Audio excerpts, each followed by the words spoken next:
Najrajši imam, ko raziskujem neko stvar, pa me potem nekdo pokliče, pa pove, glejte, če boste to objavili, vas bomo tožili. Ne?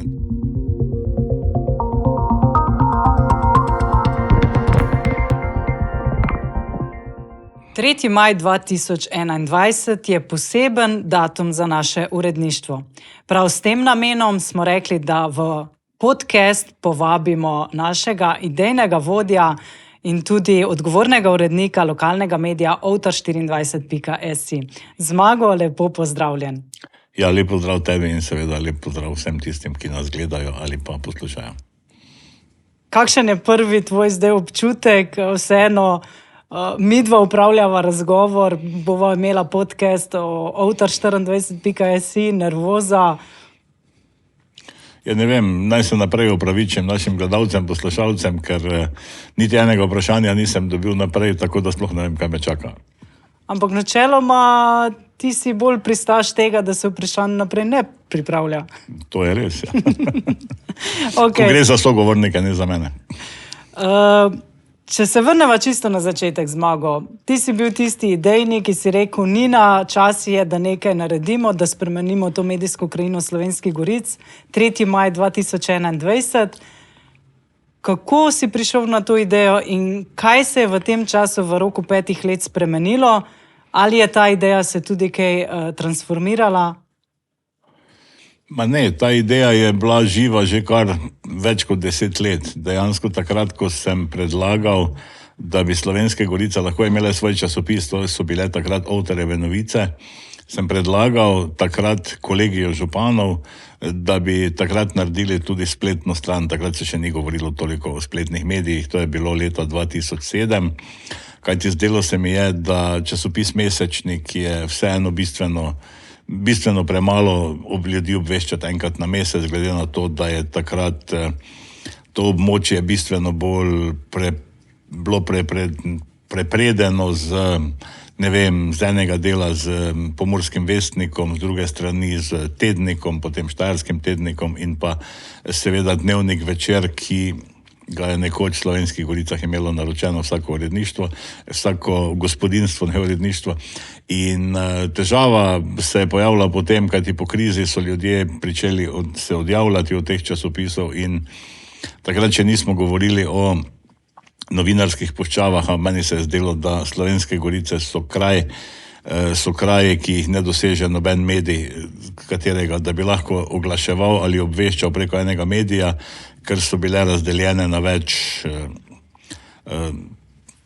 delov, ki so jih pokrivali različni mediji. Od ideja po slovensko-goriškem mediju in župani so takrat na nek način podprli izdajanje časopisa, pri portal pa je ostal samo pobožna želja, ker so takrat še vsi menili, da je to nepotrebno. In potem, ko smo ponovno prevzeli Outerjeve novice, dejansko je pri meni spet na nek način zaživela ta ideja, ki sem jo imel že od leta 2007, da tudi v Slovenskih Goricah naredimo spletni medij.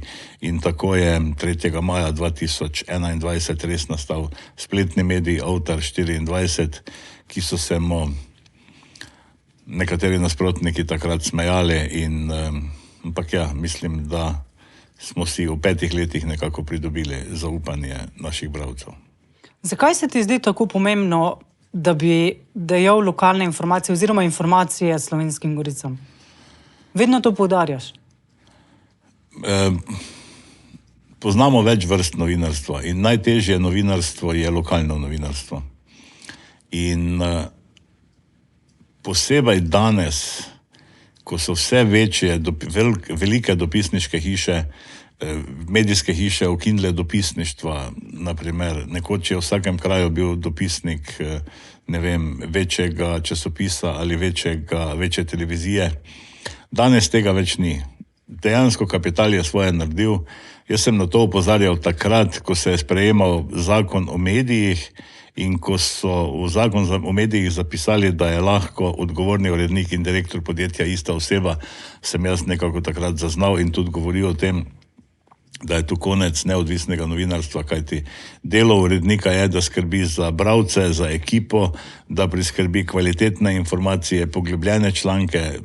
Naloga direktorja je pa, da dela na tem, da podjetje preživi. Ne? In združevanje te funkcije v eni osebi je bil pogrom slovenskega novinarstva. Govoriva zdaj o obdobju 5 let. Kdaj si prvič začutil, ok, bralci nas res jemljajo resno, zadeva je res resna, berejo nas, je odziv? Se spomniš tega momenta? Se spomnim. Vem, da smo spremljali in gledali smo te statistike na spletu, koliko klikov in vsega tega, ampak to je za mene še vedno spletna stran, ker to, da te nekdo spremlja, kar počneš na spletni strani, to ni medij, se mi zdi, ne? Ker zdaj tudi vsako spletno stran, ki jo imamo, lahko spremljamo statistiko, koliko je bilo klikov, koliko je bilo ogledov. Zdi se mi, jaz sem dobil občutek, da so nas bralci vzeli za svojega takrat, ko te ljudje na ulici stavijo, pa te rečejo, oni uvodniki ste ga pa napisali, pa je res bil super, oni članek sem prebral, kaj boste tu nadaljevali, mene še zanima tu naprej. Pa tudi potem, ko smo nekako uspeli spostaviti to dvosmerno komunikacijo, da so nam začeli bralci pošiljati predloge, kaj jih zanima. Tu se mi zdi, da je potem Avtar24.si postal več kot samo spletna stran. Velikokrat je ta kritika, ne, da lokalni mediji je županovo trobilo, da so pristranski in tako naprej. Mogoče celo malo posmehljivi odnos do njih, teh regionalnih ali pa nacionalnih medijev. Kaj se tebi zdi? Kaj so lokalni mediji nasplošno in mogoče tudi posebej potem za Avtar24? In ali je Avtar24 bliže ljudem ali bliže oblasti? To je pa kar obširno vprašanje. Zdaj, kar se tiče lokalnega medija, ne vprašanje sploh v Sloveniji.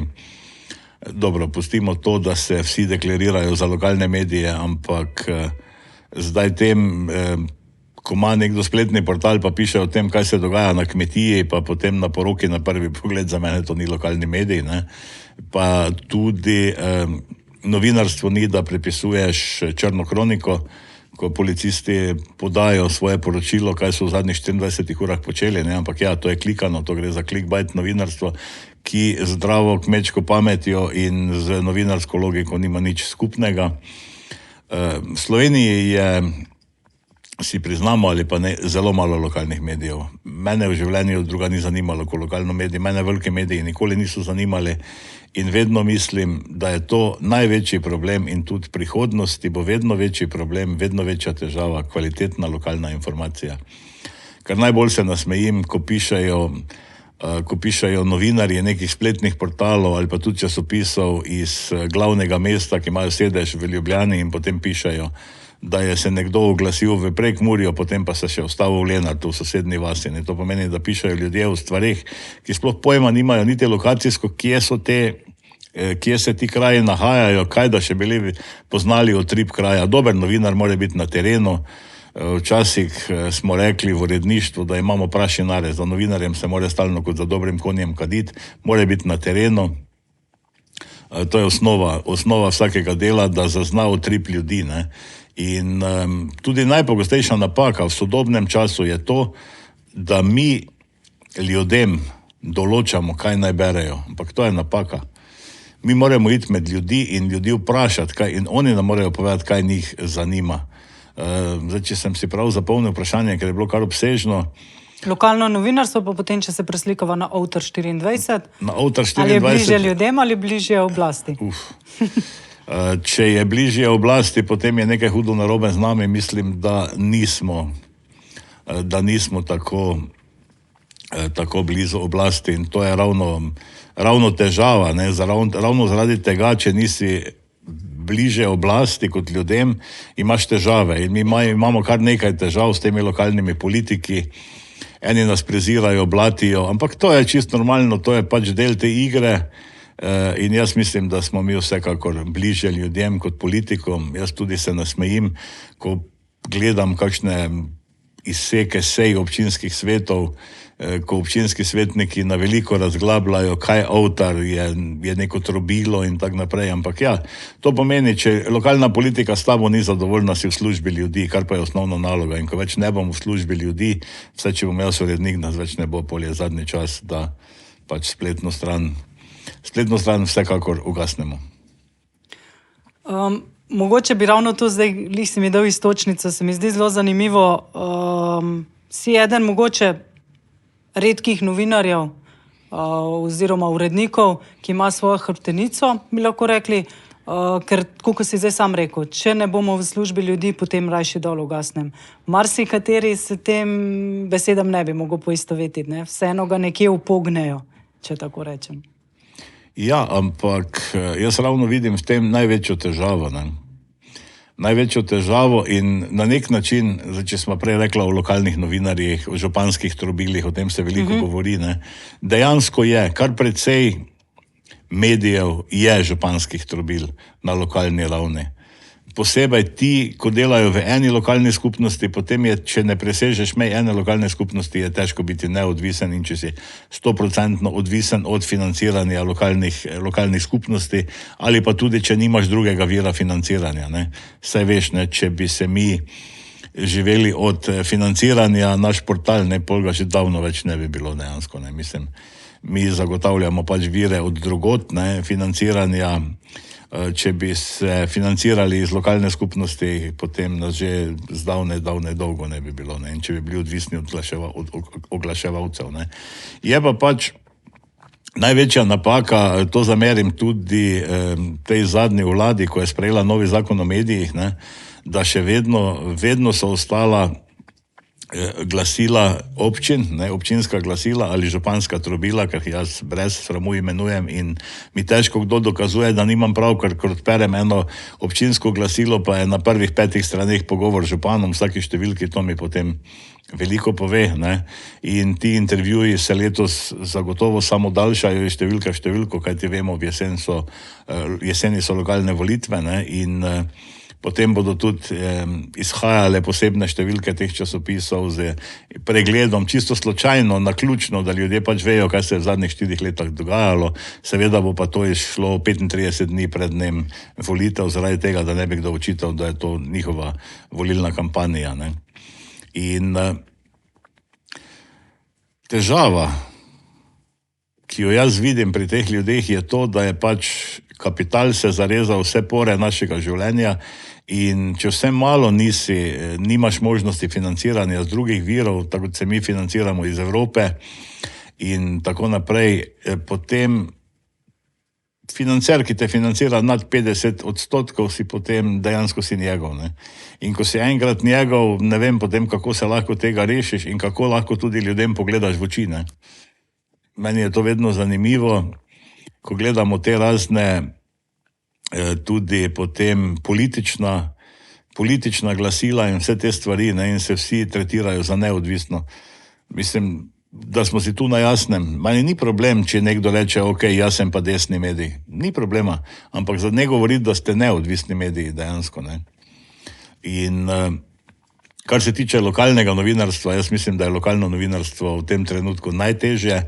Najbolj žalostno pa je, da je Donald Trump s tem fake newsom in s tem zavračanjem in žaljenjem novinarjev začel, kar se je preslikalo tudi v Evropo, tudi v Slovenijo. To smo zdaj slišali že tudi na teh mednarodnih konferencah, tudi Italija ni izjema, tudi Češka. Niso samo, bi rekel, države te tranzicije, ampak tudi pri ostalih državah so veliki pritiski lokalnih veljakov na novinarje. Ne? Ampak ne vem, kako ti novinarji funkcionirajo, ko enkrat popustijo pritiskom. Ker ko popustiš enemu pritisku, potem lahko pričakuješ, da te bo drugi dan poskušal zlomiti nekdo drug. Ne?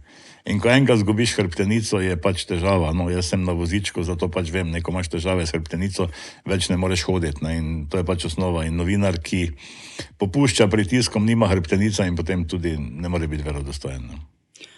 Prejle si omenil to neodvisno novinarstvo, ne? Če gledava res lokalno raven. Ne? Koliko si lahko res neodvisen, glede na to, da se pač v teh majhnih krajih vsi med sabo poznamo. Ne? Najlažje je pisati, naprimer, ne vem, zdaj tukaj o Putinu, ne? Malo težje pa je pisati, ne vem, o kakšnih nečednostih o tvojem sosedu. Ja, težava lokalnih zgodb je s tem, da vsaka lokalna zgodba ima priimek in ime. Dejansko razno komentiranje dogajanja na Bližnjem vzhodu, v Hormonški ožini in tako naprej, to je enostavno, ne? Ampak pisati o teh lokalnih stvarih je pa bistveno težje, ker se ljudje srečujemo, ljudje se poznamo, ne? In prej ko slej si trnil peti lokalnim politikom, ravno zato, ker točno vedo, da poznaš ljudi okrog njega, da imaš dober vir informacij, ne, in potem jih postane strah in potem te začnejo napadati. Ampak ja, lokalno novinarstvo je lahko neodvisno, če si pač dovolj nor, da se tega lotevaš tudi brez finančnih sredstev, ne. Ker če delaš ti samo izključno za to, da si plačan za to, kar počneš, da si vsako uro zaračunaš, ne, in da delaš 8 ur na dan in kot urednik lokalnih problemov ne nosiš domov, ne, potem se tvoja zgodba preko slej konča, ne. Pa si kdaj mogoče spustil kakšno zgodbo, ki je bila mogoče malo kritična, pa si rekel, tega pa rajše ne bomo objavili? A seveda sem, ampak ne zato, da bi bila kritična, ampak zato, ker jaz še prihajam iz novinarstva starega kova, kjer so nas učili, da ko človek piše ali pripravlja novinarski prispevek, novinarsko zgodbo, se vedno treba zavedati posledic, ki jih s tem dosežeš, ne? In še ravno prejšnji teden sem se loteval ene zgodbe, ki sem jo zaenkrat odložil, o finančnem poslovanju ene od javnih zavodov na območju Slovenskih goric, ki ima velik primanjkljaj že nekaj let, ne, ampak dejansko v tem primeru gre za ping-pong žogico, ne. Ena stran govori, da so premalo financirani, druga stran pa pravi, da normalno financira. In če objaviš takšen članek, ne narediš nič, ne. In smo se potem odločili nekako skupaj v uredništvu, da pač s tem počakamo na revizijo in da vidimo, kaj bo pokazala revizija, kdo ima prav, ne. Ker ne vem, kaj imajo bralci od tega, če potem ti rečeš, župan tega ne financira, oni potem kaže s prstom, da je oni slab ravnatelj ali direktor. To je potem samo neko bonganje sem pa tja, ki pa ljudem ne nalije čistega vina. In je zato dejansko takšne stvari je potem nima smisla objavljati, da bi pa se odpovedal objavi nekaterega prispevka zaradi pritiskov, to se še pa ni zgodilo. In najrajši imam, ko raziskujem neko stvar, pa me potem nekdo pokliče, pa pove, glejte, če boste to objavili, vas bomo tožili, ne. To je potem dober znak, da smo na pravi poti, da smo pač zadeli tisto bistvo, z katerega pač ti akterji ne želijo, da je objavljeno, ne. Je pa težava tudi pri tem, pri pridobivanju raznih informacij, ne, ker pred 20 leti nobenemu županu niti na pamet ni padlo, da ne bi na novinarsko vprašanje odgovoril. Vsi so odgovarjali, dejansko danes je pa to že moda, ti Instagrami, Facebook profili, ne. Imamo tudi v Slovenskih goricah lokalne skupnosti, kjer se jokamo zaradi svoje nesposobnosti po svojem Facebook profilu in pač nekatere pisure, kot bi rekel kolega Miha Šalehar, to povzemajo pa delajo z tega članke, ko se en župan joka po Facebooku, da mu je pač zdaj žal, ker so ga 3-krat dobili nažganega, ne.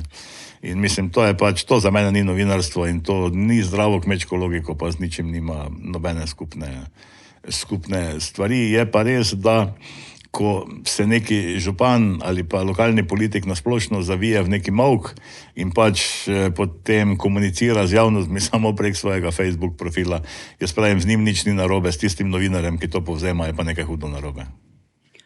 Omenil si grožnje in tako naprej. Koliko tega dejansko doživljaš ti kot odgovorni urednik oziroma naše uredništvo? No, jaz sem zdaj, če pogledam nazaj svojo novinarsko kariero 35 let, ne samo, da sem bil, lahko povem, da so me poskušali podkupiti, ampak sem tem gospodom, ko so me povabili na večerjo, povedal, da jaz sem podkupljiv, samo oni imajo bistveno premalo denarja, da bi lahko mene podkupili, ker jaz eno sam sebe zelo cenim in mislim, da imam zelo visoko ceno.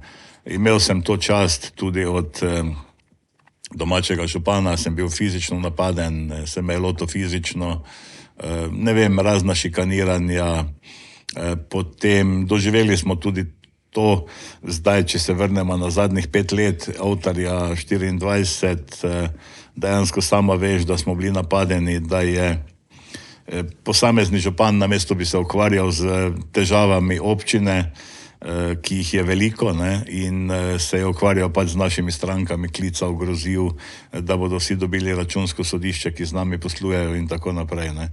To je pač ta lokalna folklora teh nesposobnih pospetnikov, ampak te je pač treba vzeti takšne, kot so.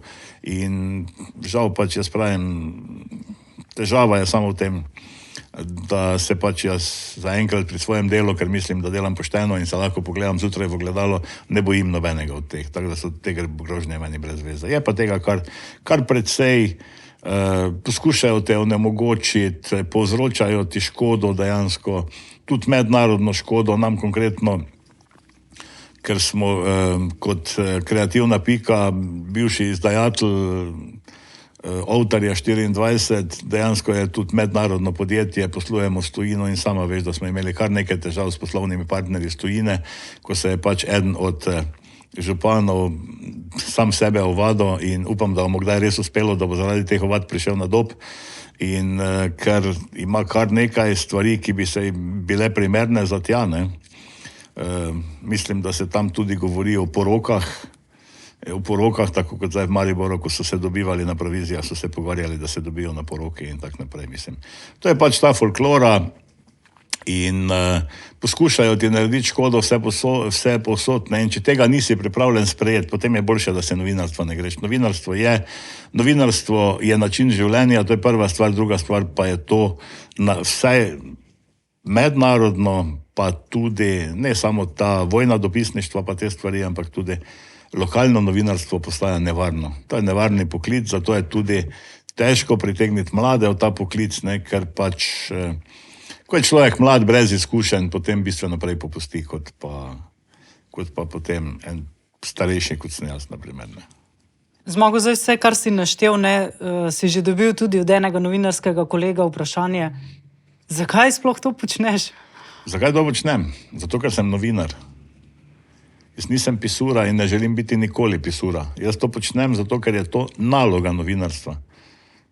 In če pogledamo, vseeno se mogoče komu smešno zdi, ne, včasih so rekli, ne vem, tretja veja oblasti, psi čuvaji in tako naprej, ne. Če kot novinar se ne ukvarjaš s problemi, ne razkrivaš enih stvari, potem je brez veze. Pisati o tem, da se je ona razjokala na kmetiji, pa da ne ve, kje je zanosla, mislim, meni je to za mene ni novinarstvo in jaz pač še vedno mislim, da je zadnji čas, ne, da se tudi v tej državi razmislimo o tem, ne, tudi Ministrstvo za kulturo, o podeljevanju novinarskih licenc in kaj sploh je medij, pa kaj ni medij, ne, in tudi pisanje. Ko berem te novice, pa zdaj ima Tina Gaber Golob priimek Golob ali ga zbrisala na Instagram profilu, to je bila včeraj ena novica udarna. Mislim, če so to udarne novice, pa če je to novinarsko delo, ne, jaz nečem biti novinar, res ne. Kaj v bistvu misliš, da taka medijska sporočila, kako delujejo na celotno družbo? Zelo slabo in to je stanje duha, ne.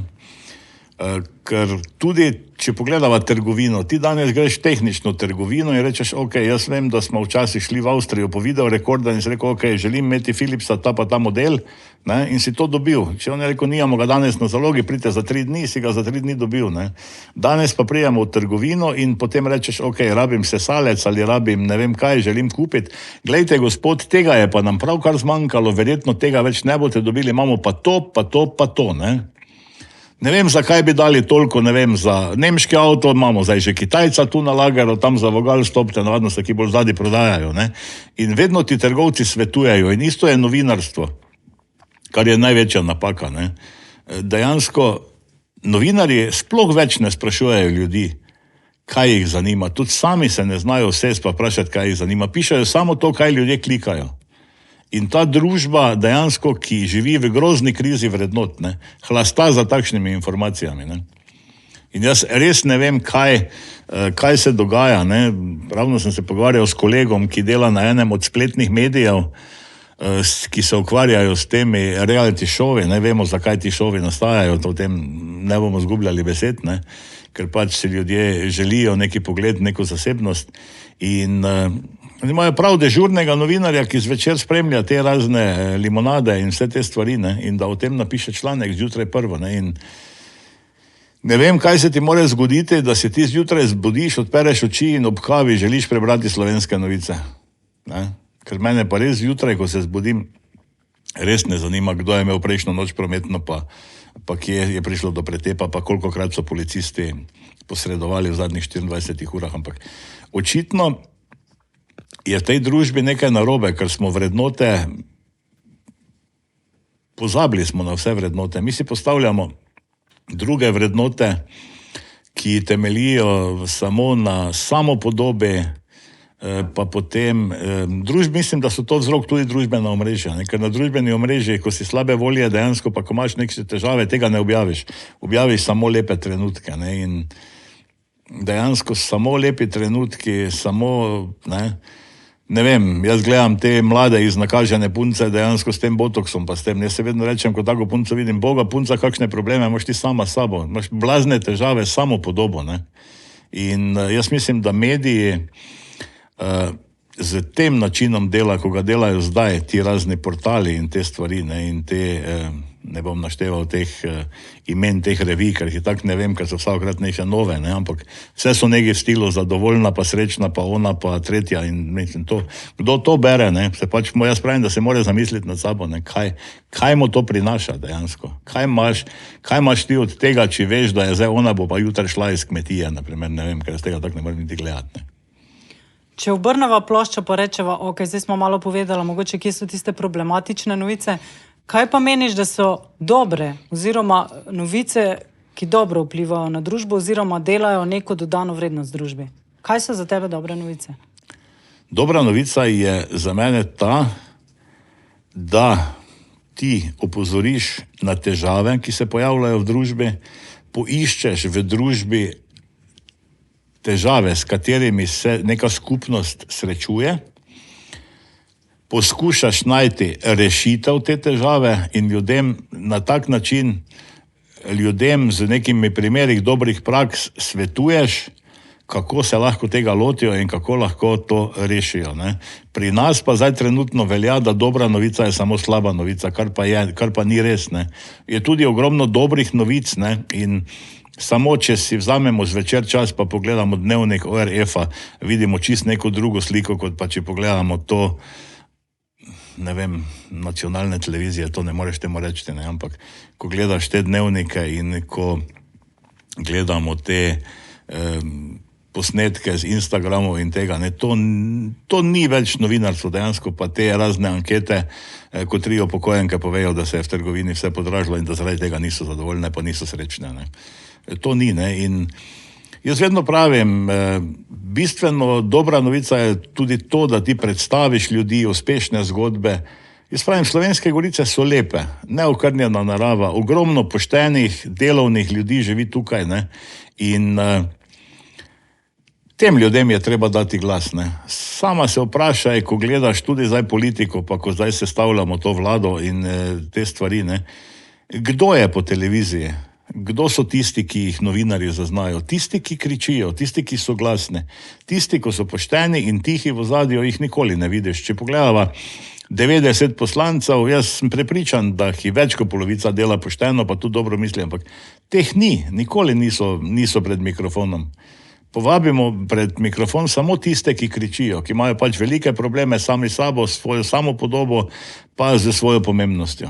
In sam sebi v podzavesti pa vedo, da so nesposobni, ne. In ravno tu je problem, ne. Zato vidiš te razne zapise, tudi kdo koga predlaga. Jaz sem predlagal dobrega kandidata, ko je bil izvoljen, prej je naredil vse, da ta ne bi bil izvoljen, naprimer, ne. To je pač iskanje, to je pač, bi rekel v narekovajih, Štajerci rečemo šlepanje na plečih drugega, ne.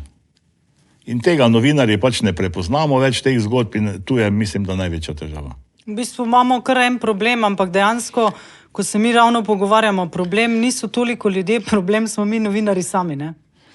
Ja, problemi novinarstva se začnejo pri novinarjih, ne. Samo, če pogledamo Slovenske Gorice, koliko je mladih, uspešnih ljudi, ki delujejo po vsem svetu, ki so znani po svetu dejansko in so res naredili dobro kariero, dobro zgodbo, ampak za te ljudi mi ne vemo, naprimer, ne. Mislim, jih nočemo. Mogoče nočemo zaradi tega, ker nam ne bojo prinesli dovolj klikov ali... Nočemo zaradi tega, ker bi nam potem ne prinesejo dovolj klikov, ker če ti napišeš, da je en mlad fant ali pa ena punca uspela v tujini in deluje, ne vem, v nekem farmacevtskem podjetju, ali je neka raziskovalka, ali je nekdo potem predava na neki znani univerzi v tujini, ali je uspešno končal študij, to gre za uspeh, ne. In to je že Ivo Boscarol lepo povedal, Slovenci prenesemo vse druga, samo uspeha ne. In ljudje tega si ne želijo takšnih zgodb, si mi mislim, ampak jaz mislim, da si ljudje želijo vseeno zgodb. Meni je vse prijetno prebrati eno zgodbo, pa rečeš, ta je pa res uspel. Se je tudi za to garal, ne. Ni dobil čez noč. Ni dobil čez noč, ne. Večkrat tudi slišimo, mogoče če pogledamo vaš medij, pa je vse v najlepšem redu, ne, pa imate same lepe novice, pa ni temu tako, ne. Ja, ni res, jaz ne bi se strinjal s tem, da so samo lepe novice in ker mi tudi želimo in dovoljujemo komentarje in tako na spletni strani, kot tudi na družbenih omrežjih, ne. Ker prvo moramo reči, kaj sploh spletni portal, kaj medij je, ne. Mislim, ko jaz srečam novinarja ali pa urednika, pa mi govori o televiziji, radio, časopisu, ne, ali pa spletnem mediju, ne, s tem točno vidiš, da ga je grdo rečeno povozil čas, ne. Danes ni več radija, ni več televizije, ni več časopisa, ni več spletnega medija. To je vse skupaj en preplet. Če ti danes želiš delati dober medij, ne, je pač potrebno ta mešanje teh, ne, in zdaj ti podcasti, ne. Podcast ni radio, podcast ni televizija, podcast je čist nekaj drugega, ampak dejansko podcaste snemajo in televizije, in mediji, spletni mediji in časopise, ne. In zato je ta preplet, ne. Danes brez videa si je predstavljati medij brez družbenih omrežij je pač za moje pojme brez veze in ne dosegaš, ne. In se tudi vsi mediji v svetu ugotavljajo, da tudi zaradi umetne inteligence teh raznih iskalnikov potem naklade obiskanosti spletnih strani padajo, ker ljudje iščejo informacije drugje, ne. In najbolj zanimivo je to, kar smo zdaj slišali, ostal mi je stavek v spominu od ene od predavateljic v Italiji na tem International Journalism Festivalu, zdaj, ko je bil v Italiji, ne. In ko je rekla, glejte, morate vedeti, mladi ne berejo časopisov, ne. Vedo pa, kaj se v svetu dogaja. In na nas je, da poiščemo te kanale, ki mladi berejo te informacije. In ni samo pomembno, to, kar je tudi pomembno ker se vidi, da naše ministrstvo za kulturo je pač zelo okostenelo, zelo zaostalo, ne, ker pač je tudi težava Društva novinarjev Slovenije, ker se še mi ukvarjamo dejansko samo z LGBT sceno, potem z ženskami v novinarstvu in temi stvarmi, kako poročati o teh stvareh, ne, ampak ja, mi se moramo tudi vprašati kvalitetno to, kar predsednik Andrinek pove, da se Slovenija zavzema za skandinavski model, pa so v enem letu organizirali eno predavanje danskega medija Zetland, ne, katerega smo 2 leti nazaj obiskali, dejansko je bistveno premalo, ne. In ravno v Sloveniji se novinarstvo ne more pobrati ravno zaradi te razklanosti, ker ti veliki mediji, ki si mislijo, da so veliki, ne, ker so včasih res imeli naklade po par 10 tisoč izvodov, danes pa imajo naklade čisto enega občinskega glasila, ne, pod 10 tisoč, pa samo se še pa vedno počutijo, da so veliki mediji, ne, in potem na lokalne medije gledajo zviška, gledajo podcenjujoče, ne, in tako naprej. V tujini je to, če pogledamo samo sosednjo Hrvaško, ker jo zdaj večkrat primerjamo tudi pri tej davčnih reformah, pa ti davčni svetovalci pravijo, da imajo zelo dober davčni sistem in da se razvijajo in tudi nobena skrivnost ni več, da se marsikateri mladi podjetnik ali pa tudi kaki svetovalec selijo na Hrvaško ker imajo dostop do raznih evropskih kanalov. Ne. Če samo pogledamo Hrvaško, tam hrvaški RTL se povezuje s vsemi lokalnimi mediji dejansko in si izmenjujejo novice, ne, in s tem bogatijo lokalni mediji, pa tudi oni tudi svoje poročanje. Ne. In pri nas pa tega sodelovanja ni. Ne. Mi smo Zakaj misliš, da ne? zaradi nesposobnosti, ker so na vodilnih mestih so postavili ljudi, ki so totalno nesposobni, postavljeni so tja politično. In ni važno, če si sposoben, važno je, da si naš. To se je preselilo v medije in tu se na RTV-ju jasno kaže, da dejansko so si postavili samo naše in zato je tudi vedno več ljudi, s katerimi se strinjam, da tega več skoraj človek ne more gledati. Ne. Zmago, omenil si malo to mednarodno povezavo.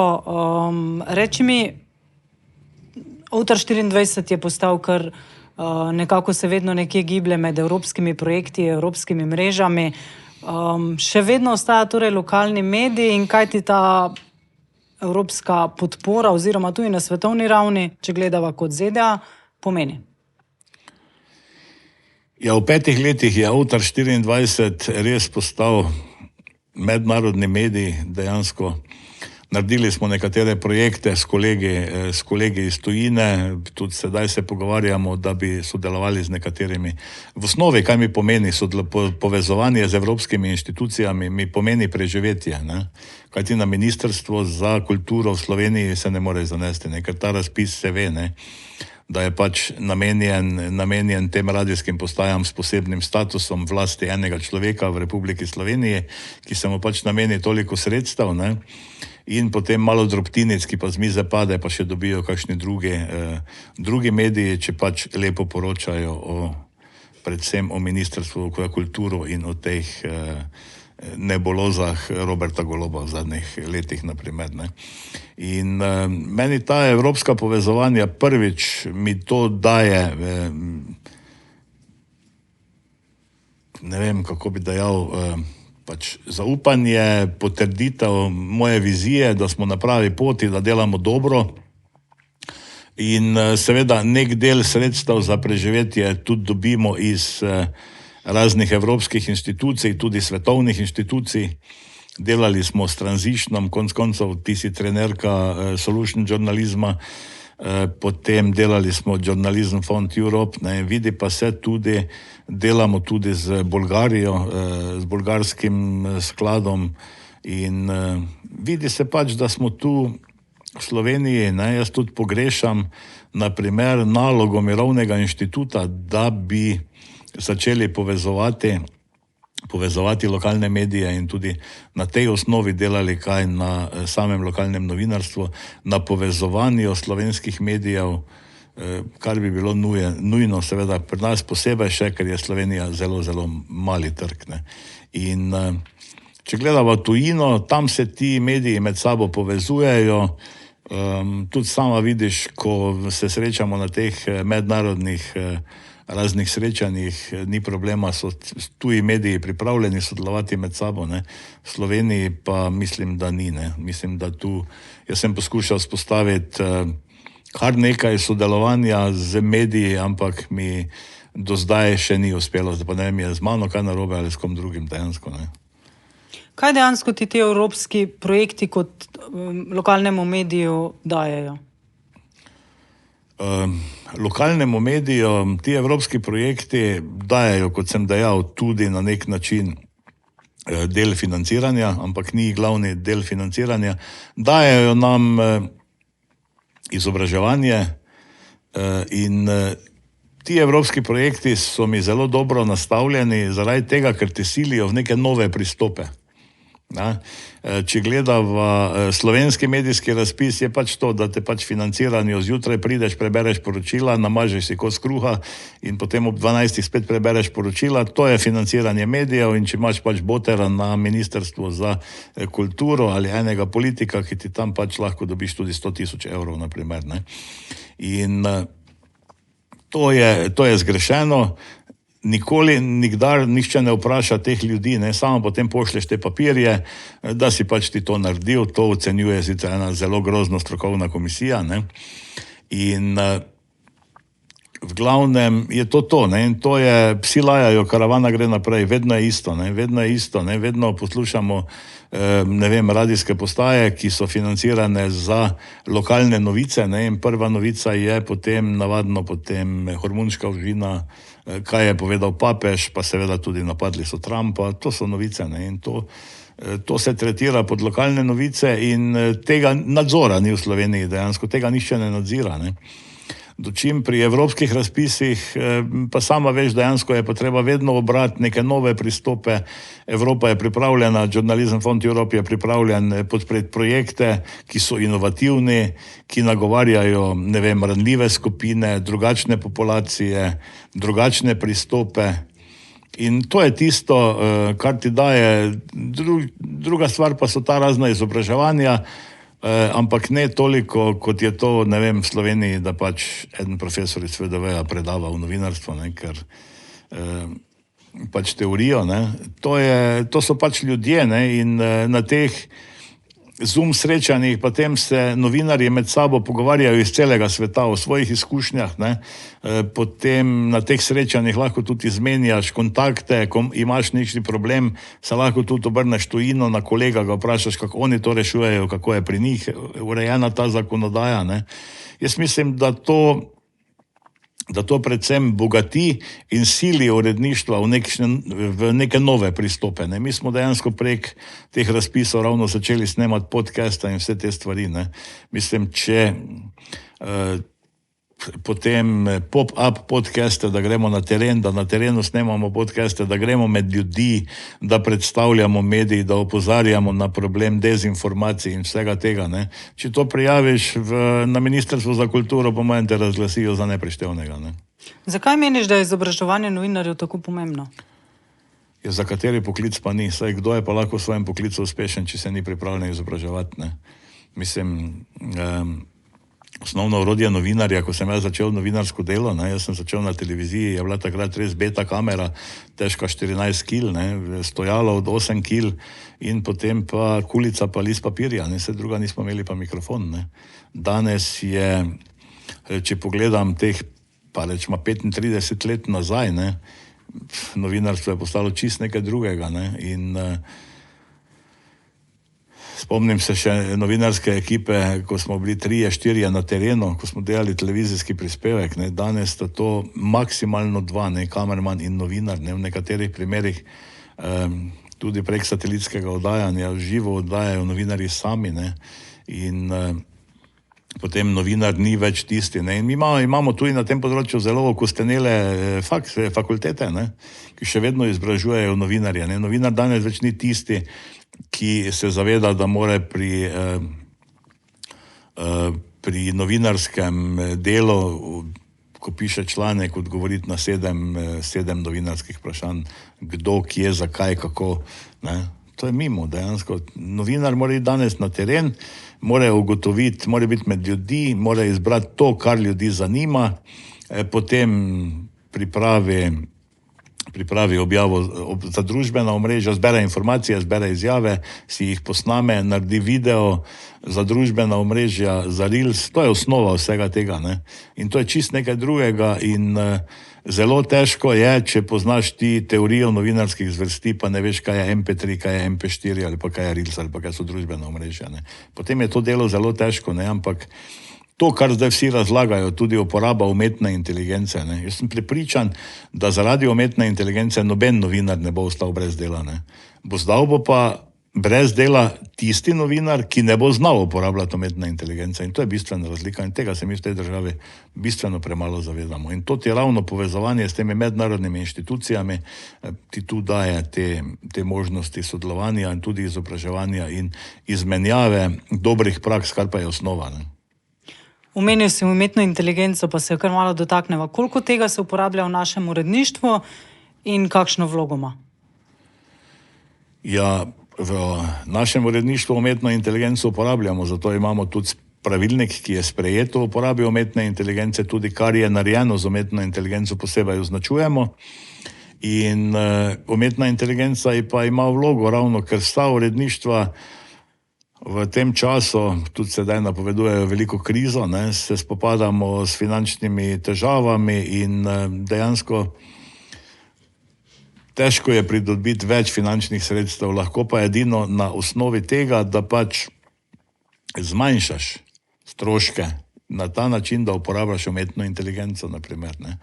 Če zdaj pogledava, da ti greš na teren, se pripraviš, greš na teren, posnameš en intervju z nekom, ne, in potem si ga s pomočjo umetne inteligence si ga prepišeš v besedilo, ne, potem si pomagaš, potem razne analize, ko jih potrebuješ, si pomagaš z raznimi orodji, da ti potem tudi te analize pripravijo, seveda vse, kar ti počne umetna inteligenca, je treba preveriti, ne. Preveriti vsekakor ni zanesljiva in jaz pravim, da je umetna inteligenca kot politiki, ne, in vse moraš za njimi preveriti, ne, ko pa ne znajo na vprašanje odgovoriti, pa si izmišljujejo, tako da tudi umetna inteligenca velikokrat halucinira, ne. Tako da prav nasmejim se, ko preberem članek, pa vidiš, da je pač bilo vstavljenih 5 besed, ne, in ali pa 3 stavki in iz tega napisan celostranski članek, nekaj točno vidiš vse tiste olepševalnice in vse, kar na bluzi, dejansko kar na halucinira, AI, ChatGPT konkretno največkrat uporabljen, ne. To ni umetna inteligenca je bistveno nekaj drugega, ne. Ko ti dobiš fotografijo, ko jo preverjaš z orodje umetne inteligence, kje je nastala, kdaj je nastala, ne. To se lepo vidi tudi na družbenih omrežjih, na raznih teh fake Facebook profilih, ne. Ko so naslovne slike, vidiš, da so bile kreirane pred 30 leti, oseba, ki pa je na sliki pa stara 18 let, naprimer, ne. In tako da vsekakor je pa namen umetne inteligence in kdo si v naslednjih letih, pa ne vem, če ima veliko let časa, ne bo uredništvo vzel umetne inteligence, ima zelo slabo prihodnost. In jaz mislim, da umetna inteligenca je edino, da potem s tem skrajšamo dobe, zmanjšujemo stroške in si s tem olajšamo delo. Nikakor pa ne more biti to orodje, ki dela namesto nas, ne. Ne moremo imeti mi novinarja umetne inteligence. Novinar še vedno rabi ime in priimek, zaradi tega, ker umetna inteligenca nikoli ne zaznava čustev človeka, ker vseeno gre pač za stroj. Ja, dostikrat slišimo, ne, ravno ta posmeh, ne, saj zdaj v dobi umetne inteligence pa ne bomo rabili več novinarjev. Ja, saj to vidimo tudi, imamo mi tudi v Slovenskih Goricah primere, ko so pač nekateri tudi s končano gimnazijo postali veliki komentatorji in tako naprej, ampak ko odpereš ta tekst, se pač lahko samo nasmejiš, ne, rečeš, okej, ta je pa pravi, ne, 20 evrov plača na mesec na občinske stroške za uporabo ChatGPT-ja in to je tudi vse, ne, mislim. ChatGPT napiše vse, ne, ampak težava, še ena velika težava novinarstva je, ne, ljudje niso nori. Ljudje točno vedo, ne. Jaz se spomnim še dela na radio, pa se mi je zdelo, da sem bil čisto normalen na radio in sem potem srečal človeka, pa rekel, danes sem te poslušal, zakaj si je bil danes slabe volje, ne. Pa se mi sploh ni zdelo, da bi bil slabe volje, mogoče sem res imel kakšno težavo, me je kaj mučilo, ampak ja, poskušaš biti realen, ampak ne, ljudje to zaznajo. Isto je pri pisanju. Ljudje točno preberejo članek, ki je napisan z levo roko, ko nekdo reče, ok, tu nam pa manjka 1/8 strani, dajmo tu noter en fotozapis narediti, ne. Ljudje to zaznajo. Tudi pri intervjujih mi težko kdo razloži, da ne loči, da bralci ne ločijo, če je to, kar je dejansko tudi razkroj novinarstva, delanja intervjujev preko elektronske pošte, da ti pošleš sogovorniku vprašanje, on ti na ta vprašanje odgovori, ne. To za mene ni intervju, ne, ker točno vidiš, da je napisan suhoparno, brez neke empatije.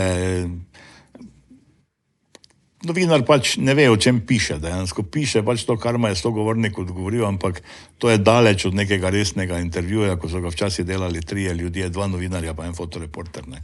In isto je pri uporabi umetne inteligence. Jaz mislim, da večina ljudi, ki pač danes še bere, ugotavlja, kaj je napisano s ChatGPT-jem in kaj je potem res novinarsko delo, ne. In Tako da ja, se pravim, ne, problem pa je tu, ne, da danes lahko piše vsak, ne, se pravim, 20 evrov plačaš, ne, če še imaš službo v javni upravi, ti teh 20 evrov na mesec, koliko je naročnina za ChatGPT, ti pokrije ustanova. In potem pa si ti veliki komentator, pišeš umotvore na družbenih omrežjih in tako naprej, ne, in se potem počutiš zelo pomembnega, dejansko pa vsi vemo, da niti v navadnem stavku ne znaš postaviti vejice, ne, ampak ja. Ampak to pač se eni mislijo, ravno ti povspetniki, o katerih smo že prej govorila, ne, ko pač želijo biti pomembni, si pač to počnejo, ampak žalostno je pa to, da nekateri vseeno tem ljudem nasedajo, in tem raznim influencerjem ali vplivnicam, ali kako se to slovensko reče, ne, jaz malo o tem svoje mišljenje, ne, in da tega pač ne ločijo, ne, zato se mi zdi še toliko bolj pomembno izobraževanje vseh struktur prebivalstva ravno v tem, kaj je verodostojna informacija, kaj je fake news, kako preveriti informacije, in tu nam manjka, in tu mislim, da je zatajil tudi naš šolski sistem, ne. Ker dejansko vzgojo za medije v 9. razredu, 8. ali 9. razred lahko poučuje vsak, ki to pač poučuje navadno v osnovni šoli učitelj, ki mu manjkajo ure, ne. Drugače je pa to zelo zahtevno področje in no, ne želim biti žaljiv, ne, ampak nekdo, ki posluša eno lokalno radijsko postajo in bere Slovenske novice, težko mlade vzgaja, kako prepoznavati dezinformacije in predavati vzgojo za medije, ne. Če se vrnemo mogoče malo bolj to na mednarodno, me zanima, kje bi bil Ovtar 24, če ne bi imel te mednarodne mreže? Jaz mislim, da ga ne bi bilo več, ali pa bi bil pač v klasifikaciji v skupini nekih županskih trobil, ampak potem bi trebalo menjati urednika vsekakor, ne. Jaz mislim, da je potem konec.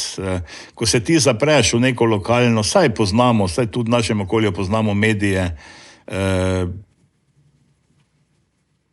ki, bom rekel, imajo uredništva, v katerih delajo ljudje, ki dejansko niti prav malcali niso z nekim uglednim novinarjem, urednikom, ki bi jih lahko kaj naučil. Se pač sami učijo, so samouki in pač eno drugega vzgajajo, se učijo in mislijo pač, da delajo dobro. To je potem scena, takšen bi bil Ovtar 24 in niso si sami krivi, ne, ker dobijo vsako leto denar od države, od Ministrstva za kulturo, pa jih še sedaj, po 20 letih ali 35 letih samostojne Slovenije, nihče ni vprašal, če so opravili kako izobraževanje, če so se poskušali udeležiti sploh predavanja, ki ga organizira Društvo novinarjev Slovenije, kaj šele mednarodno. Potem postaneš tak medij, ne. In potem dobiš tudi tiste klasične specifikacije branosti, ne. Povprečni bralec ali pa poslušalec je star več kot 65 let, ima končano osnovno šolo, ne. To je signal za konec, ne, da pač ugasneš spletno stran ali pa, če gre v primeru radijske postaje, da obrneš glavno stikalo na nič, ne. Zmago, kaj vidiš kot največjo šibkost Ovtar 24?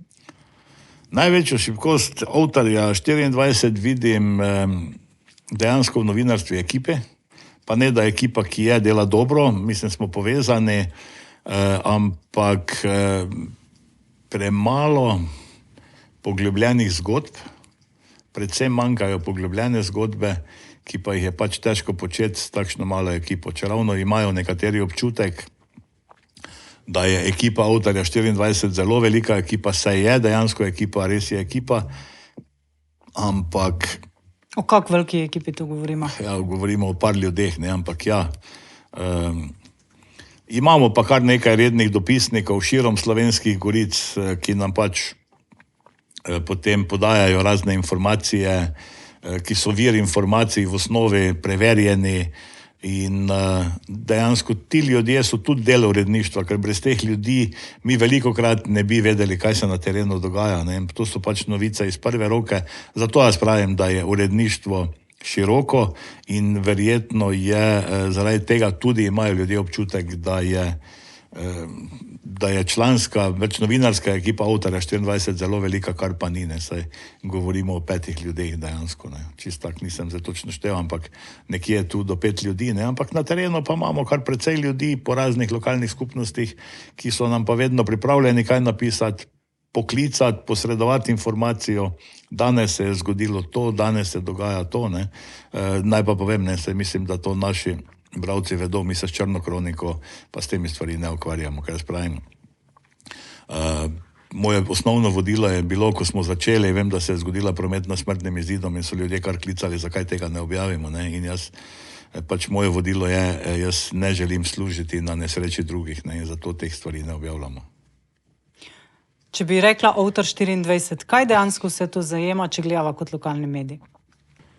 Ja, lokalni medij Avtar 24, sedaj, ko smo združili uredništvo časopisa Avtar 24 in pa spletnega portala avtar24.si, zajema od novinarskega dela na terenu, ki ga opravljajo naši novinarski kolegi, dopisniki, potem snemanja podcastov, gremo na teren, potem tudi kakšnih delavnic, izobraževanja, vse to, kar je nekako pomembno, ker mi poskušamo delati pač v tem smislu, kot se je včasih reklo, novinarstvo je tisto, ki poroča, informira in izobražuje. In to je naloga sodobnega medija, ki v tem sodobni družbi želi preživeti. Mogoče se zdi komu to brez veze, ampak ni, ne. Dejansko vedno sedaj, tudi v Perugiji, ko smo bili na tem 4-dnevnem festivalu, so lepo povedali, da clickbait novinarstvo, te senzacionalistične zgodbe, ki je dejansko samo naslov, dejansko, da je to pase, da je to zgodba, ki je zaključena in ljudje tega dejansko nikoli niso sprejeli, ampak posamezni uredniki ali samo uredništva še vedno se pač zavajajo s tem, da je to pač prihodnost, ampak ni, ne. Zato je, ampak ob tem pa še ne smemo, prej smo govorili o ekipi, ne, pozabiti tudi ob novinarski ekipi, ki so neko 5 ljudi plus dopisniki in vse naprej, ne, ampak ja, tu še ne smemo pozabiti na tehnično ekipo, tudi midva se danes tu ne bi pogovarjala, če ne bi bila zadaj tehnična ekipa, ki pripravi studio, ki odnese vso to opremo na teren, da lahko snemamo, potem ne smemo pozabiti na naše punce, ki delajo družbena omrežja. Naprimer, vse to je potrebno, ne, ker jaz sem prepričan, da je marsikdo informiran, pa tudi, ko me zaustavi, pa mi pove, to ste pa dobro naredili, sem prebral, ne, sem prepričan, da si je pogledal reel ali je pa prebral naslov na družbenih omrežjih in nič narobe. Tudi to je delo medija, ne, ker govoriti o tem, mi smo medij, enkrat na mesec izidemo s časopisom, naprimer, ne, tam si poiščite informacije, je brez veze, ne. Ker je danes zjutraj, ko se ti zbudiš, pa vzameš telefon v roko, ne, imaš toliko informacij, ne, da pač, če ti teh informacij ne ponujaš, jih družba pač več ne vzame, ne. Zato je pač nujno pri medijih uporabljati tudi vse te kanale, družbena omrežja in vse te stvari, ne. Kar je osnova tega in mlade generacije ne berejo več toliko, potem eni tudi nimajo časa, zato pregledajo samo naslove, kratke izjave, zato so potrebni videi in vse te stvari. Zato pa rabiš veliko ekipo in če se še enkrat vrnem na Ministrstvo za kulturo, ki pa je Ministrstvo za kulturo dejansko tudi ni pripravljeno financirati, pripravljeni pa niso financirati za tega, ker pač urad pri Ministrstvu za medije, za kulturo je pač okosteneli organ, ki tam sedi ekipa pravnikov in ekonomistov, ki sploh nimajo pojma, kaj je novinarstvo, ne. Ker če bi se tega zavedali, potem bi bili medijski razpisi tudi namenjeni, ne vem, tehničnim ekipam za družbena omrežja in vse ostalo, ne, za razno preverjanje dejstev in tak naprej, ampak da zadostiš evropskim razpisom, pa tudi potem Evropski komisiji je pač dovolj, narediš en razpis za medije, en razpis narediš za preverjanje dejstev, ki naprej vemo, kdo ga bo dobil in to je to, ne. Ampak ti narediš kljukico in to je to, kaj se pa dejansko v državi dogaja, pa če si pač taki sodobni politik, ti pa tak pa še mediji slabši so, boljše je, ne. Več potem ljudje gledajo Instagram in te objave, ne. Če preideva mogoče malo bolj v osebno noto, rekel si 35-let novinar, preizkusil si se tako v televizijskem, radijskem, časopisnem, zelo lahko rečemo potem tudi spletnem. Ampak vseeno, kaj je Ovtar 24 zate pomenil, če gledava časovno, osebno, pa tudi z finančnega vidika? Ja, jaz imam, včasih sem se s kakšnim šefom pohecal, da enkrat bom prišel tako daleč, da bom sam sebi šef, da bom potem prepričan, da imam pametnega šefa, ampak potem, ko nekaj časa to počneš, ugotoviš, da tudi sam sebi si lahko slab šef. In kaj mi pomeni osebno? Ovtar 24 mi pomeni način življenja. To je pač portal, časopis, lokalna scena, ki jo počnem, ki jo zelo rad počnem. Dejansko jaz sem 2 ali 3-krat v življenju poskušal pustiti novinarstvo, vedno me je pritegnilo nazaj, vedno sem se vrnil. In tako, da je to osebna nota, način življenja. Finančno, kaj mi pomeni? Finančno mi ne pomeni, bom rekel, če bi rekel, da je to vir preživetja, bi se zlagal, ker marsikdo misli, da naše podjetje počne izključno to, kar počnemo, časopis, in da potem dobivamo, vse veš, tista razne tabele po Facebookih, ko pač ti nasprotniki našega medija objavljajo, da pač želijo nekako prikazati nekredibilnost medija in tak naprej, ampak finančno je to ni možno preživeti. Jaz celo včasih, ko študiram nazaj, ko me prime tista sveta jeza, ko rečem, ok, bi najboljše bilo vse skupaj ugasniti, vedno potem preštudiram, pa rečem, ok, boljše bi živel brez tega, samo živel bi pa bolj prazno, in pol vedno, ko rečem, ok, še do prvega, pol pa to ugasnemo, in potem greš po ulici, srečaš ljudi, ti rečejo, ok, berem vaš medij, res ste super, ne vem, berem ta vaš zadnji komentar, jaz se z vami popolnoma strinjam, samo jaz tega ne znam napisati, To je tisto, ki te potem bogati, ki te napolni, in potem pač pozabiš vse te tegobe, Saj drugače pa, če ne bili vzponi in padci, potem bi bilo to vse skupaj delati čisto brez veze, Kaj pa, če še pogledava ta časovni okvir? Časovni okvir, ja, fino je, ko delaš sam, pa ko delaš taki medij, kot je, ne vem, naš Ovtar 24, meni je pač največji izziv ali največjo zadovoljstvo mi daje ta splet, ker jaz sem pač vseeno nekako povezan z računalniki, res od svoje rane mladosti dejansko. In fino je pri tem, kaj je dobro, da lahko tudi sam testiraš ene stvari, pregleduješ, nisi odvisen od nekih analiz, ki ti jih ponujajo neki strokovnjaki. Dejansko sam lahko na spletu potem gledaš, spremljaš, kaj ljudje klikajo, kaj jim je všeč, koliko so stari. In tu je pač ena taka dodatna in zanimivo pa je pogledati, če gledamo skozi čas. Jaz sem 96. leta postal urednik enega občinskega glasila, ki je izhajal na območju pač 3 krajev, to je takratni Vitomarci, danes Sveti Andraž, Trnovska vas in pa Desternik. In tam sem bil urednik in res, vsi tisti, ki so takrat rekli, Zmago nima pojma, kaj je novinarstvo, sem bil takrat žalosten, danes pa moram dati prav, ko to gledam nazaj, da so res imeli prav. Ampak ne samo to, novinarstvo se je toliko in toliko tudi spremenilo, toliko in toliko je šlo naprej in prav zanimivo je čez desetletja gledati nazaj, kje začneš in kam je to novinarstvo šlo, in potem tudi lahko primerjaš, vidiš nekoga, ne vem, tudi na fakulteti, kakšno profesorco, ki točno vidiš oddaleč, da se dnevno je povožen, dnevno ga povozi čas, naprimer, in takšne profesore imaš v Mariboru, imaš v Ljubljani in vse posodne. In težava pri vsem tem, kar se časovno tiče, je to, da je v Sloveniji šolski prostor preveč zaverovan sam v sebe in preveč povezan samo z velikimi mediji.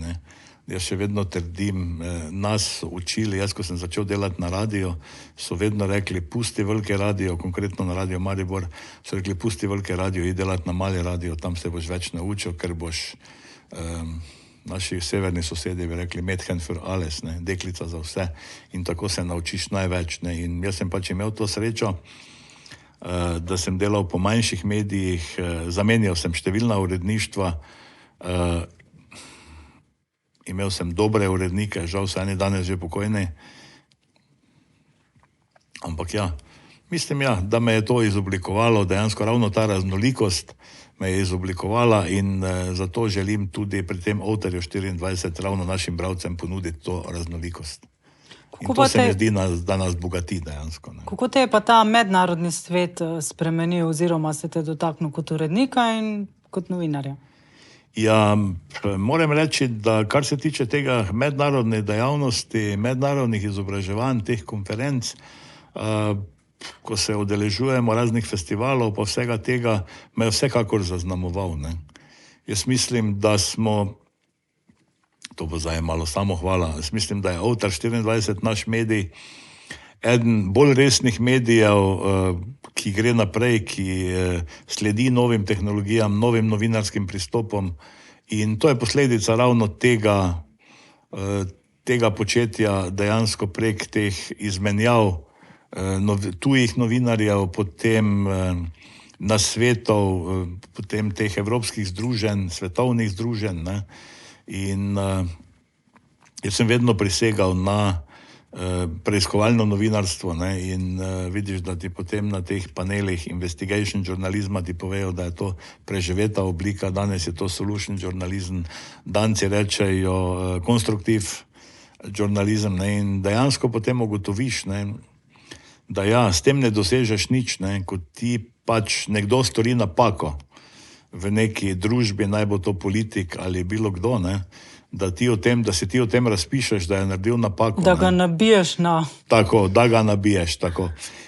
To dejansko ti je Ulrik, tu sta se vedela nekako poistovetiti, takrat, ko si bil na tej študijski izmenjavi, na skandinavski turi. Skandinavski turi, ja, on je bil, mislim, da Ulrik je bil eden res teh, ko ti zna to točno pojasniti, ne, in jaz verjamem, da tudi naši bralci rečejo, ok, pa kaj neke rešitve, pa sem pa ti, ampak ja, potem, ko začneš brati, tudi meni je bilo to na nek način brez veze, da jaz pač, če jaz lahko nekaj raziščem, to objavim, ne, in potem je pa na pristojnih inštitucijah, da te stvari potem preverijo, če jaz imam prav ali ne, jaz nisem, veliko krat rečejo, ne, ko raziščem neko zgodbo, pa si to prijavil v policiji, ne, ker jaz nisem za to tu, za preiskovanje nekih stvari so drugi ljudje, jaz preiskujem novinarsko, to objavim, potem pa je naprej na ljudeh, si tega človeka za 4 leta zvolijo nazaj, ali pa na organih pregona, da to zadevo raziščajo. Ne?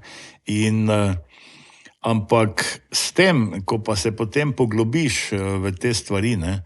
In ko ti objaviš, da je nekdo nekaj pokradel, naprimer, ne? Potem povzročaš pri ljudeh slabo voljo. Ne? In nič se ne zgodi, karavana gre naprej. Ne? In če se pa lotiš tega solution žurnalizma, ne? Pa potem obenem, da ti ljudje opozoriš na to napako, ne? Potem tudi poiščeš rešitev, kako se je lahko lotijo, da to izboljšajo ali popravijo to napako.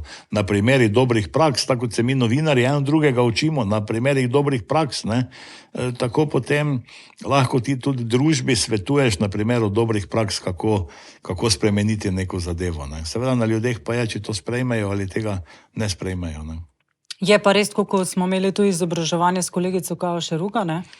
Ona je freelance novinarka na Dunaju, ona pa je v končni fazi tudi rekla, ne, ni pa vsaka zgodba solution journalism, mislim, ne moreš brati vse posod teh pristopov, ne? Ja, vsaka zgodba ni, sigurno ne, ampak jaz pravim, časopis mora imeti rešitvene zgodbe, mislim, to je tak čuden prevod, rešitveno novinarstvo, ne, solution journalism, dejansko, ne, te zgodbe, potem mora imeti tudi preiskovalno novinarstvo, tudi kakšna slaba zgodba je, slaba zgodba pač mislim, da gre za neke nepravilnosti, da se razkrijajo in vse res ne more biti rešitev, ne. Vsekakor pa pravim, da Slovenske Gorice so tako lepe, tako polne pozitivnih zgodb, po katerih se tudi da pisati in tudi te zgodbe so lahko velik navdih mladim, ker predvsem mladim je treba Najlažje je reči, mladih ne zanima časopis, mladih ne zanima politika, mladih ne zanima to, mladih ne zanima ono. Ne. To je najbolj enostavno, ampak vprašati se pa moramo, zakaj jih ne zanima. Ne. Verjetno jaz res mislim, da ne vem, nekoga, ki je star 20-22 let, res ne zanima to, kar poslušamo zdaj že 3 tedne v medijih, ne. Zakaj je en poslanec, ko je glasoval za predsednika državnega zbora, naredil zvezdico na glasovnici, en pa krogec. Ne. Mislim, tu so nebuloze, o katerih se mi razglabljamo in mladih verjetno res zanima, kako priti do dobre izobrazbe, kako najti dobro zaposlitev in takšne stvari, ne pa potem neka prepucavanja politična, ki jih pač te pisure, naj mi bo oproščeno, ali pač ti režimski novinarji, jaz temu rečem sistemske opice, potem morijo ljudi do onemoglosti. Ne.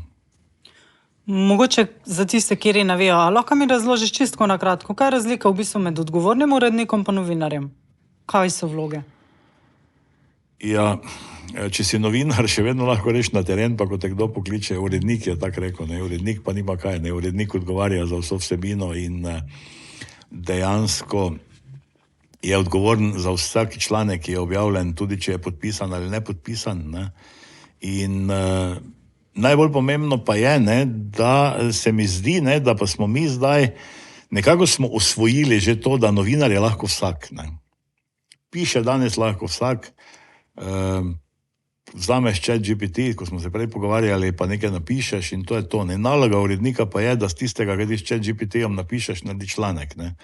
To je prva stvar. Ne. In zdaj tudi, ko gledam ta županska trobila, ne, pa je tudi v modi to, da je tudi urednik lahko vsak. Ne. In to je najbolj žalostno, to me pa res žalosti, ne, da ker če se res nekdo odloči, da bo urednik nekega časopisa, nič narobe, ne, ampak daj potem se pač vsedi, idi v knjižnico ali idi na splet, pa pač poglej, kaj je naloga urednika, kaj je osnova urednikovanja, kaj so osnovne novinarske zvrsti, kako te zvrsti kako te po vrsti zložiti, ne, in velikokrat gledamo ta razna občinska glasila, ne, in potem imaš na prvi strani je seja, mislim na prvi, ko odpereš časopis, je seja občinskega sveta, ko da ljudje to res najbolj zanima, kaj so svetniki za sejnino pač tam sklenili, ki izključno hodijo tja veliki večini za to, da dobijo sejnino, ne da bi naredili kaj pametnega. Ne.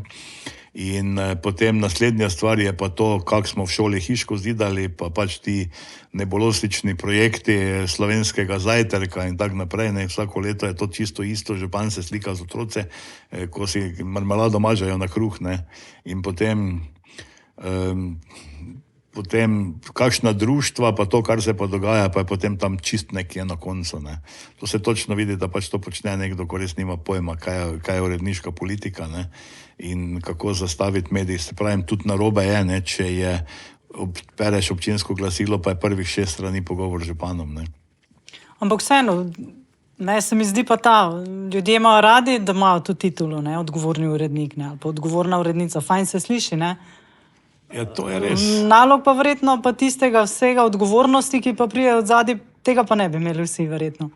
Ja, ne vem, saj fin je tudi, jaz se spomnim, ko sem začel v novinarstvu delati in prideš na občinski praznik, pa se vsedeš tam nekje v eno vrsto, pa pač pozdravijo vse sosedne župane, včasih so celo predstavnike medija pozdravljali, ko še je pač novinarstvo v Sloveniji imelo malo več ogleda, ko ga ima danes. Ne. Vse je fin občutek, ko te pozdravijo, z nami je pa tudi, ne vem, novinar tega in tega medija. Ne. Samo fajn občutek pa ni, ko priješ večer 10:30 domov, pa pač moraš do jutra narediti še prispevek, ko moraš to narediti. Ne, to pa velikokrat pozabljamo in nasplošno je v tej sodobni družbi, ne samo v novinarstvu, nasplošno je problem, ker ljudje vidimo nasplošno samo tisto dobro, on je pa uspel, oni si je pa kupil novi avto, ne, okej, ja, ampak niste ga pa videli, ko hodi službo, pa še popoldne dela doma ali pa bilo kaj, ne, in se ukvarja, pa ne vem, študira popoldne pa, ne. Torej, delovni urnik zate 8-urni obstaja ali ne? Ja, obstaja v novinarstvu. Ja, 8-urni delovnik obstaja, ja. Zagotovo. In pa to pravica do odklopa, absolutno, ne. Ker če se zdaj, jaz sem prepričan, da ti, ko poročajo z vojnih območij, pa to 3 dni tam, pa so en dan spijo, ne, ker tudi ne bombardirajo takrat oni, ne, mislim, tu so nebuloze, ne. Novinarstvo je način življenja in če ti, to je isto kot biti isto urednik, direktor, vodilna funkcija, ne vem, vodja projektov, bilo kaj, ali vodja enega oddelka, ne. V vsakem primeru si ti po 8 urah, tudi če zaključiš svojo službo, ne, si vse to, ne, tudi če nimaš torbe, neseš glavi domov in potem razmišljaš naprej, ne, in dejansko govoriti, ne, mi smo delali tudi nočne programe in nas nikoli nihče ni vprašal, ne. Nikoli nisem razumel, in to sem bil vedno kritiziran, če sem napisal komentar, ne vem, nikoli nisem razumel, zakaj je taka velika težava odprtje trgovin ob nedeljah, ne, in mi smo se vedno o tem pogovarjali, da edina težava v tej državi je nedeljsko delo trgovk. Delajo pa novinarji, policisti, gasilci, reševalci, ne vem, vso osebje v domu starejših občanov, vse posod dejansko. To je številne službe, ki to počnejo. Vsaki vikend nastopiš, ampak nedeljsko delo v trgovinah od 8 do 12 je pa bil vedno težava. In to je pač neka, ne vem, ko je pač politika, si vzame nekaj za svojo, vidi, da se tu lahko pač gradi in so pač to potem, to izpostavljajo, ampak to nima nobene realnosti, ne. Težava Slovenije pa zdaj, če me že vleče za jezik okrog tega, pravica do odklopa 8-urnega dela. Ne, saj človek, ki želi v življenju uspeti, pa kaj narediti, če ne dela več kot 8 ur, nikoli ne bo uspel, ne.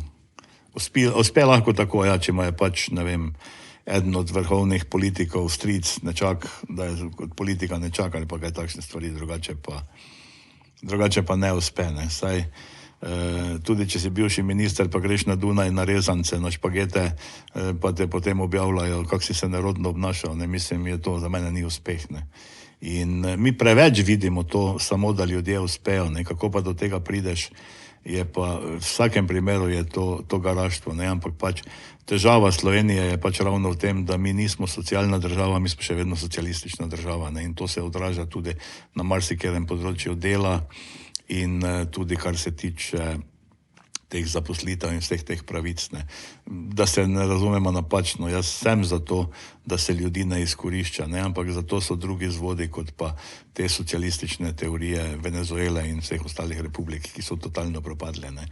In super je bilo, da smo tudi v lanskem letu dobili božičnico, ne, da se je povečala minimalna plača, ne, samo zdaj pa več ne slišimo, ne, ko pa slovenski ekonomisti razlagajo, da je pač to bila velika bedarija, da se je zaradi tega vse podražilo in da nam grozi grški scenarij, ne, tega pa več ne slišimo, ne. Isto je v novinarstvu dejansko, ne. Jaz vem, oni, glej, spet hodi, kdaj je ta človek v službi, glej, ob 10 dopoldne se sprehaja, gre v gostilno na kavo, hodi v trgovino, ne vem, ne. Zvečer ob 11, ko pišeš poročila, te pa nihče ne vidi, ne.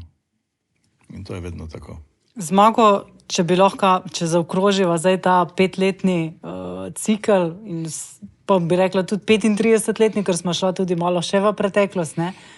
Ampak rečemo, 5-letnega bom kar vzela malo bolj v fokus. Če bi začel znova, bi šel po isti poti? Ja, v glavnem po isti poti, začel bi mogoče prej. Edino to je razlika, drugače pa nekako po isti poti, ker ne moreš, tudi v medijih, ko smo se zdaj pogovarjali na splošno o uspehu v življenju, dejansko isto je v mediju, ti ne moreš imidža zgraditi, ne, in kot sem že dejal prej, ne, število klikov ni merilo medija. Merilo medija so ljudje, ko ti razlagajo, ko ti pišejo, ko ti povejo, in za to rabiš, da dobiš zaupanje, moraš iti med ljudi dejansko in mora preteči neki čas, ne, in vse je treba narediti postopoma, ker jaz sem zelo rad imel matematiko vedno v šoli, ne.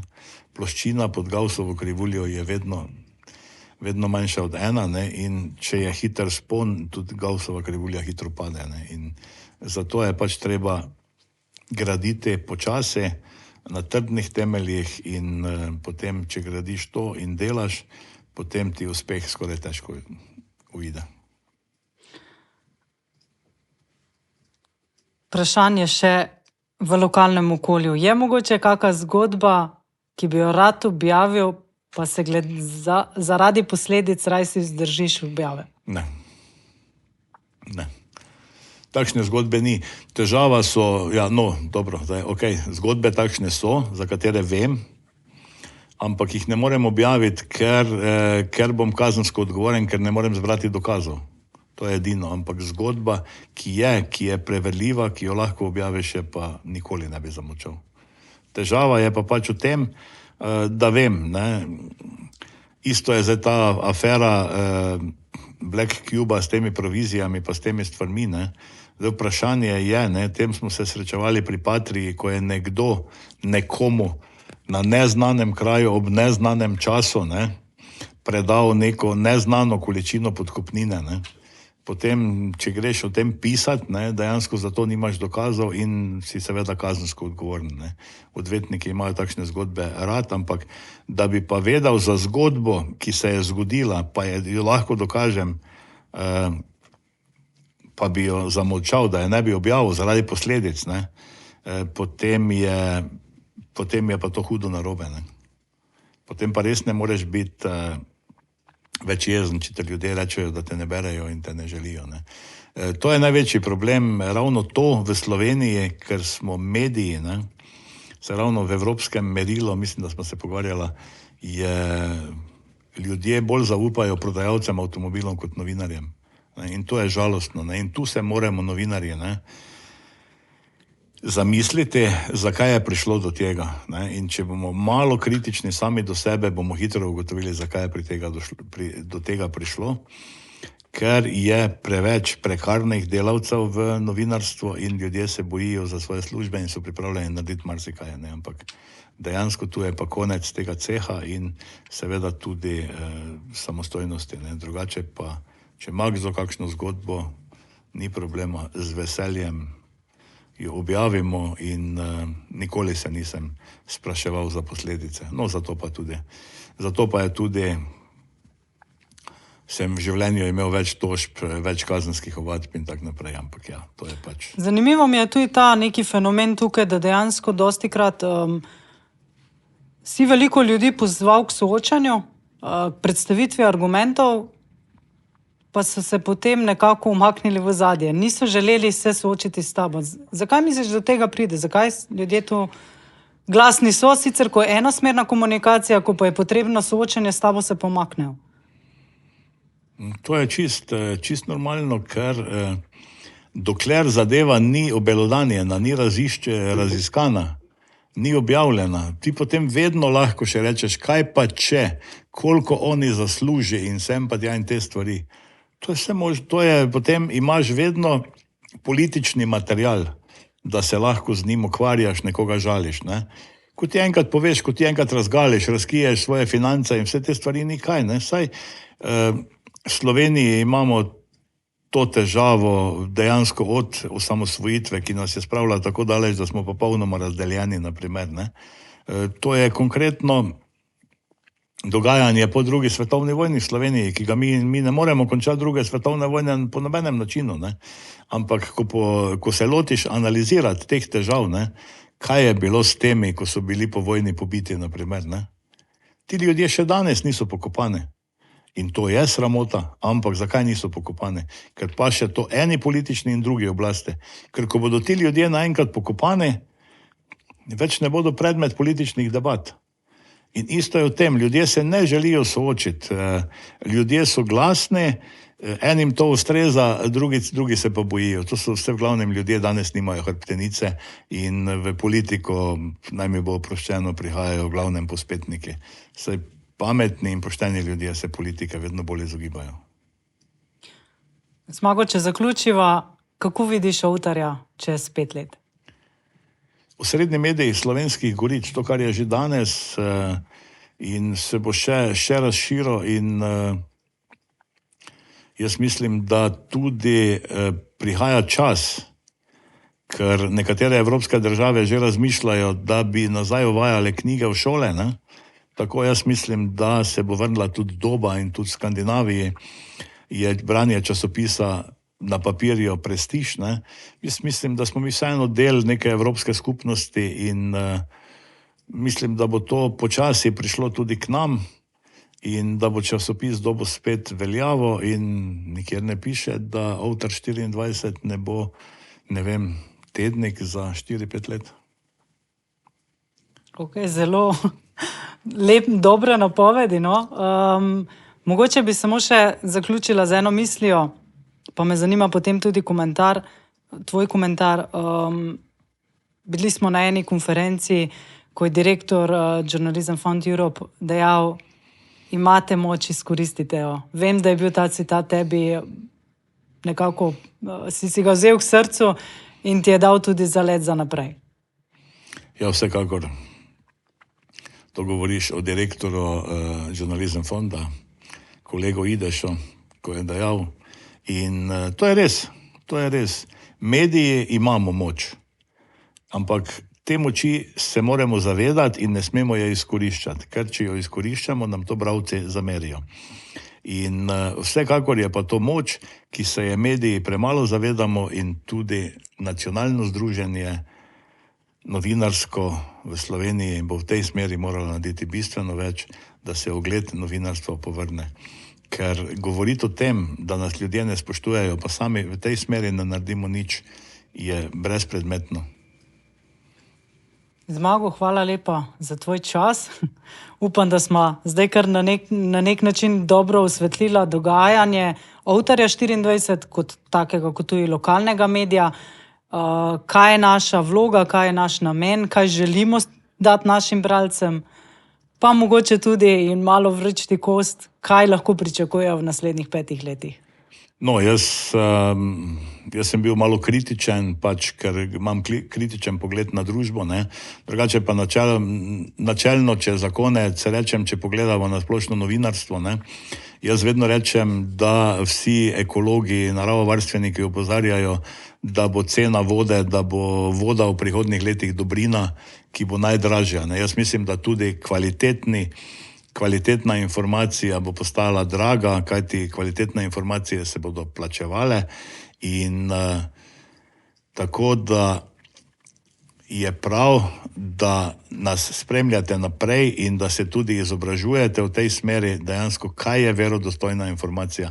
Ne nasedajte na prvo žogo, ko vam nekdo nekaj pove, poskušajte preveriti. Jaz še prihajam z časov novinarstva, ko se je vsaka novica pred objavo si mogel imeti, da si urednika prepričal v objavo o vsaj 2 vira, ne, in mene konkretno žalosti, naprimer, če se še vrnem na 1. april, ko smo objavili eno novico, da so Slovenske Gorice ostale brez poslanca, ne, še danes srečujem ljudi, ki mi razlagajo o tem, da dejansko res škoda, pa nimate nobenega poslanca, ne. To pomeni, ljudje vse verjamemo na prvo žogo in tu je napaka.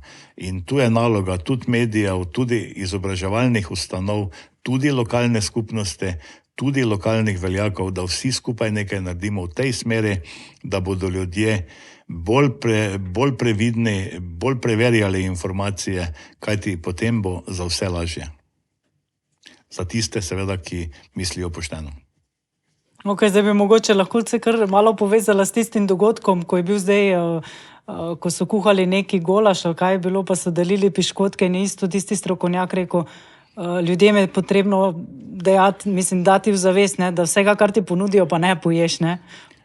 Verjetno je neka podobnost tudi z informacijo, da vsega, kar prebereš, tudi ne takoj verjeti, ne. Ja, verjetno res, ne, samo če prebereš novico, ki ni resnična, fake news, ne rabiš iti na urgenco, ne, je pa res, da verjetno pa, ko te fake news informacije, te negativne informacije zadevajo par let, pa je verjetno tudi čas, da obiščeš psihologa.